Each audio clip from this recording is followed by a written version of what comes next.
उस रात गांव के 11 लोग एक साथ गायब हो गए थे और अगले दिन जंगल में सिर्फ उनके जूते मिले। लेकिन असली डर तब शुरू हुआ जब गांव के एक बच्चे ने कहा उन्हें कोई इंसान नहीं ले गया था, उन्हें काली पहाड़ी वाला आदमी बुलाकर ले गया था। कहानी शुरू होती है साल 1998 उत्तराखंड के पहाड़ों के बीच बसा एक छोटा सा गांव भीमरोल।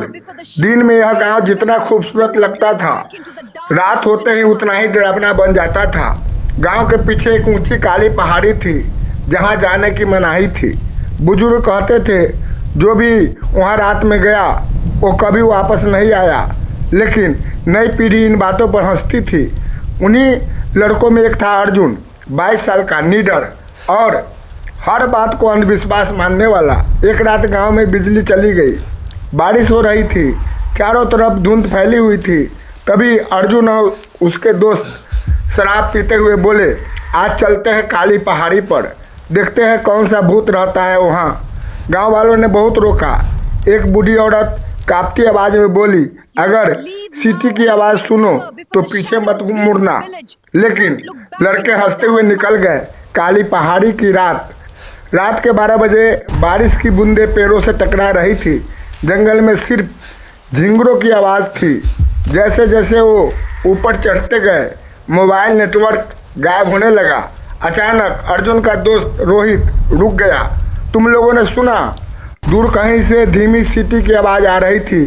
फिर सबके शरीर में सिहरन दौड़ गई।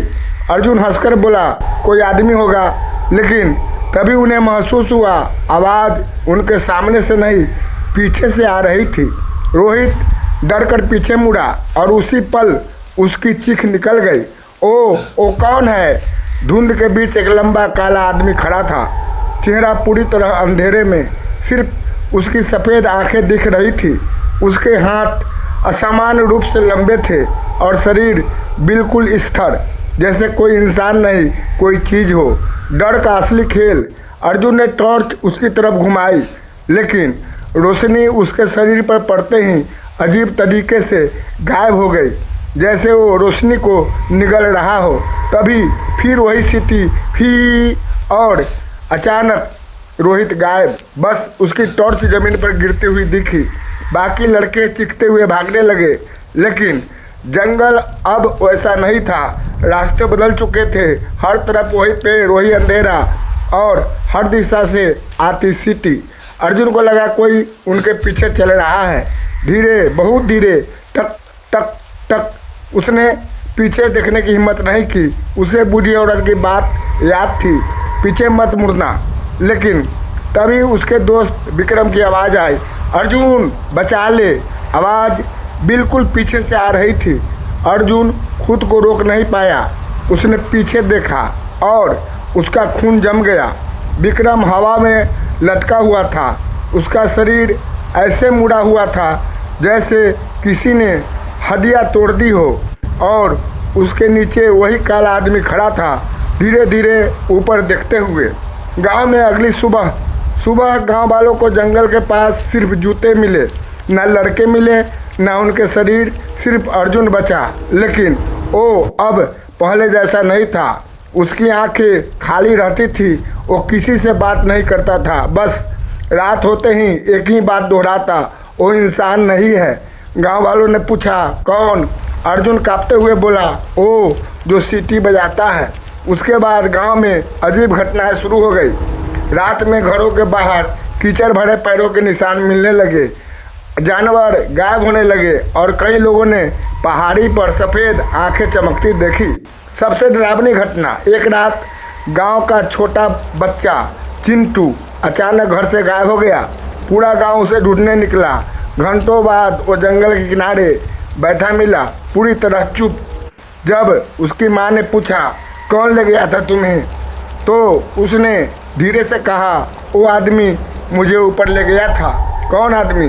बच्चे ने कांपते हुए जवाब दिया, जिसके पैर जमीन को छूते नहीं थे। पूरा गांव सन्न रह गया। अर्जुन का आखिरी फैसला। कुछ दिनों बाद अर्जुन अचानक गायब हो गया। उसके कमरे में सिर्फ एक कागज़ मिला, अगर मैं वापस न आऊं तो पहाड़ी को जला देना। गांव वालों ने अगले दिन देखा काली पहाड़ी के ऊपर आग लगी हुई थी। पूरा जंगल धुएं से भर गया। लेकिन सबसे डरावनी बात, आग के बीच लोगों ने एक लंबी काली परछाई देखी जो बिल्कुल स्थिर खड़ी थी। और फिर पूरे जंगल में वही सीटी गूंजी, फी। उस दिन के बाद अर्जुन कभी नहीं मिला। लेकिन आज भी भीमरोल गांव में लोग कहते हैं, अगर रात के 12 बजे काली पहाड़ी के पास सीटी सुनाई दे तो भूलकर भी पीछे मत मुड़ना, क्योंकि हो सकता है वो आदमी अब भी किसी नए शिकार का इंतजार कर रहा हो। कुछ जगहों पर भूत नहीं रहते, बल्कि कुछ ऐसी चीजें रहती हैं जिन्हें इंसान आज तक समझ ही नहीं पाया। थैंक यू, धन्यवाद।